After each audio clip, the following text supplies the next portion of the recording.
আসসালামু আলাইকুম ইউসুফ, কেমন আছো? ভালো আছো? নুসাইবা রাগ করছো? আজকে নুসাইবা অনেক রাগ করছে। সবাই নুসাইবাকে একটু ভালো বলেন যেন নুসাইবা রাগটা কমে যায়, কারণ নুসু অনেক ভালো। ঠিক আছে না?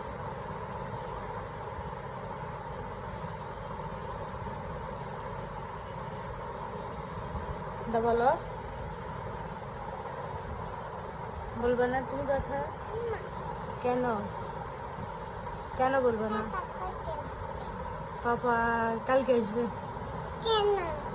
নুসুর কাছে।